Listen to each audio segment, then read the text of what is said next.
1801 থেকে বর্তমান সময় পর্যন্ত যুগকে বলা হয় বাংলা সাহিত্যের আধুনিক যুগ। আধুনিক যুগ থেকে আমাদের কিছু জিনিসপত্র পড়তে হবে। তার মধ্যে প্রথমটা হচ্ছে আধুনিক যুগের প্রতিভা হলো গদ্য সাহিত্য। আধুনিক যুগের মেইন আকর্ষণ হচ্ছে গদ্য সাহিত্য, কারণ কি আধুনিক যুগের আগে যে সকল সাহিত্য রচিত হয়েছে তাদের বেশিরভাগই ছিল পদ্য, কবিতা, কিন্তু আধুনিক যুগে এসে প্রথম গদ্য আবিষ্কৃত হয় এবং গদ্য সাহিত্যের বিকাশ ঘটে। আধুনিক যুগের সাহিত্যের বৈশিষ্ট্য হচ্ছে আত্মচেতনা, জাতীয়তাবোধ এবং মানবতার জয় জয়কার। মধ্যযুগের কি ছিল? মধ্যযুগের ছিল হচ্ছে প্রেম, তারপরে পূজা অর্চনা, এই টাইপের জিনিসপত্রগুলো ছিল হচ্ছে মধ্যযুগের। আর আধুনিক যুগের হচ্ছে আত্মচেতনা, জাতীয়তাবোধ এবং মানবতার জয় জয়কার। আধুনিক যুগের সূচনা হয় মাইকেল মধুসূদন দত্তের আবির্ভাবের মাধ্যমে। বাংলা সাহিত্যের গদ্যের সূচনা হয় 1860 সালের দিকে, 19 শতকে। বাংলা গদ্য সাহিত্যের প্রাথমিক নিদর্শন ধরা হয় 1555 সালে আসামের রাজাকে লেখা কোচবিহারের রাজার একটা পত্রকে। এই পত্রটা পাওয়া যায়, এটাই ধরা হয় যে বাংলা গদ্য সাহিত্যের একদম প্রথম প্রাথমিক নিদর্শন 1555 সালে। বাঙালির লেখা প্রথম মুদ্রিত গ্রন্থ হচ্ছে ব্রাহ্মণ রোমান ক্যাথলিক সংবাদ। এই বইটা বাঙালির লেখা প্রথম মুদ্রিত গ্রন্থ। এটি প্রকাশিত হয় পর্তুগালের রাজধানী লিসবন হতে এবং এটি প্রকাশক ছিলেন ঢাকার জমিদার পুত্র ডোম অ্যান্টনিও। বাংলা ভাষার প্রথম মুদ্রিত গ্রন্থ মিশন সমাচার। বাংলা ভাষার প্রথম মুদ্রিত গ্রন্থ মিশন সমাচার। বাংলা কথ্য ভাষার আদি গ্রন্থ হচ্ছে কৃপার শাস্ত্রের অর্থভেদ এবং রোমান লিপিতে একটি বই তিনি লেখেন। এই বইটা লেখেন হচ্ছে ম্যানুয়েল দা অ্যাসোম্পোসাও। ফোর্ট উইলিয়াম কলেজ বাংলা সাহিত্যে খুব বড় একটা ভূমিকা পালন করেছে। ফোর্ট উইলিয়াম কলেজের প্রতিষ্ঠাতা ছিলেন লর্ড ওয়েলেসলি। তার উদ্দেশ্য ছিল ব্রিটিশ অফিসারদের বাংলা শেখানো। এই ফোর্ট উইলিয়াম কলেজ সৃষ্টির মূল উদ্দেশ্য ছিল এটার অবস্থান হচ্ছে কলকাতার লালবাজারে। এবং এই ফোর্ট উইলিয়াম কলেজের বাংলা বিভাগের প্রধান ছিলেন উইলিয়াম কেরি ছিলেন হচ্ছে শ্রীরামপুর মিশনের পাদ্রী এবং বাইবেলের অনুবাদক। পরবর্তীতে 1817 সালে হিন্দু কলেজ তৈরি হয় এবং হিন্দু কলেজ তৈরি হলে এই যে ফোর্ট উইলিয়াম কলেজ যেটা ছিল এটার আসলে গুরুত্ব কমে যায়। এই ফোর্ট উইলিয়াম কলেজের নামকরণ করা হয় রাজা তৃতীয় উইলিয়ামের নাম অনুসারে। এই যে উইলিয়াম কেরি, ওনার একজন সহযোগী ছিলেন, তার নাম হচ্ছে রামারাম বসু। তো রামারাম বসুকে বলা হয় কেরি সাহেবের মুন্সি। রামারাম বসু উইলিয়াম কেরিকে বাংলা শেখান 3 বছর, 1793 সাল থেকে 1796 সাল পর্যন্ত। উইলিয়াম কেরির কয়েকটা গ্রন্থ আছে, তার মধ্যে একটি হচ্ছে কথাপকথন 1801 সালে। এটি হচ্ছে বাংলা ভাষার কথ্য রীতির প্রথম নিদর্শন। আরেকটি আছে ইতিহাসমালা, এটা 1812 সালে প্রকাশিত হয়। এটি বাংলা ভাষার প্রথম গল্প গ্রন্থ। আরেকটি আছে a grammar of the Bengali language, এটা 1801 সালে প্রকাশিত হয়। আর উইলিয়াম কেরির যে মুন্সি ছিলেন, টিচার ছিলেন রামারাম বসু।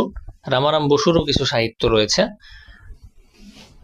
আর প্রথমটি হচ্ছে রাজা প্রতাপাদিত্য চরিত্র, এটি 1801 সালে প্রকাশিত হয়।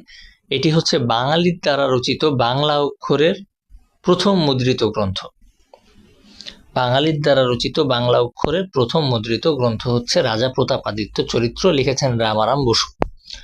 আরেকটি বই আছে লিপিমালা, এটি 1802 সালে প্রকাশিত হয়। এটি প্রথম বাংলা পত্র সাহিত্য। ফোর্ট উইলিয়াম কলেজের আরো অনেক পণ্ডিত ছিলেন যারা গদ্য সাহিত্যের এই প্রারম্ভিক দিনে অনেকগুলো বই রচনা করেছিলেন, তাদের সম্পর্কে আমরা জানবো। তাদের মধ্যে একজন হচ্ছে মৃত্যুঞ্জয় বিদ্যালঙ্কার। মৃত্যুঞ্জয় বিদ্যালঙ্কারের কয়েকটি বই হচ্ছে 32 সিংহাসন 1802 সালে প্রকাশিত হয়, প্রবোধ চন্দ্রিকা 1802 সালে, হিতোপদেশ 1808 সালে, রাজাবলী 1808 সালে এবং বেদান্ত চন্দ্রিকা 1817 সালে। রাজীব লোচন মুখোপাধ্যায়ের লেখা বই ছিল মহারাজা কৃষ্ণচন্দ্র রায়স্য চরিত্রং। তারিণী চরণ মিত্রের বই ওরিয়েন্টাল ফেবুলিস্ট 1803 সালে প্রকাশিত হয়। চণ্ডীচরণ মুন্সির লেখা তোতা ইতিহাস, এটা খুবই বিখ্যাত একটা বই, এটা 1805 সালে প্রকাশিত হয়। হরপ্রসাদ রায়ের লেখা পুরুষ পরীক্ষা, এটা পরীক্ষায় আসে 1815 সালে। এবং লোকনাথ শর্মার লেখা হিতোপদেশ। শ্রীরামপুর মিশন। শ্রীরামপুর মিশন সম্পর্কে আপনারা অনেকেই জানেন। শ্রীরামপুর মিশন কিন্তু বাংলা সাহিত্যের জন্য খুব গুরুত্বপূর্ণ একটা ভূমিকা পালন করেছিল, কারণ বাংলায় প্রথম প্রেস নিয়ে আসে হচ্ছে শ্রীরামপুর মিশন। এই শ্রীরামপুর মিশন থেকেই রামায়ণ মহাভারত এর যে বাংলা অনুবাদ এটা হচ্ছে প্রকাশিত হয়। এই শ্রীরামপুর মিশন প্রতিষ্ঠিত হয় 1800 সালে এবং 1818 সালে এখান থেকে দুইটা পত্রিকা প্রকাশিত হইতো, একটা হচ্ছে সমাচার দর্পণ এবং একটি হচ্ছে দিগদর্শন।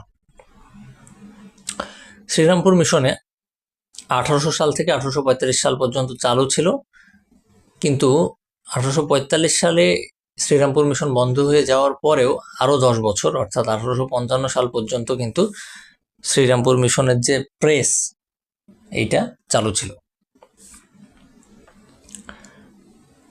বাংলা ছাপাখানা, এইখান থেকে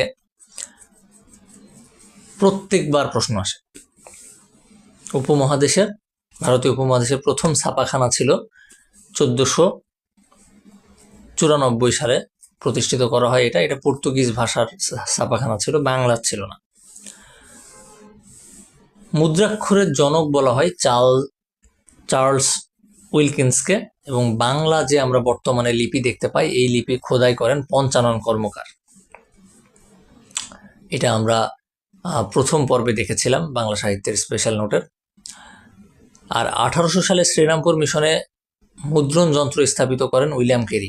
এই যে ছাপাখানা এটা নিয়ে আসেন, স্থাপন করেন হচ্ছে উইলিয়াম কেরি।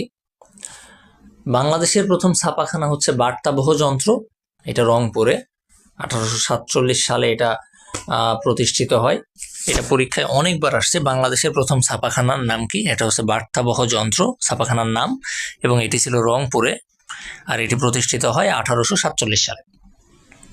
আর ঢাকার প্রথম ছাপাখানা নাম হচ্ছে বাংলা প্রেস, এটি 1860 সালে প্রথম স্থাপিত হয়, এবং এখান থেকে এই যে বিখ্যাত নীল দর্পণ নামে যে একটা নাটক, এই নাটকটা কিন্তু প্রকাশ করা হয়। হিন্দু কলেজ, রাজা রামমোহন রায়ের চেষ্টায় হিন্দু কলেজ প্রতিষ্ঠিত হয় কিন্তু 1817 সালে। এই কলেজের বৈশিষ্ট্য হচ্ছে ধর্মনিরপেক্ষ শিক্ষা প্রবর্তন করা, এবং এই কলেজটির সমাপ্তি ঘটে হচ্ছে 1855 সালে। কিন্তু হিন্দু কলেজ প্রতিষ্ঠা যখন হইল 1817 সালে, তারপরে কিন্তু ফোর্ট উইলিয়াম কলেজের গুরুত্ব কমে যায়, সবাই কিন্তু হিন্দু কলেজে পড়ার জন্য চলে আসছিল।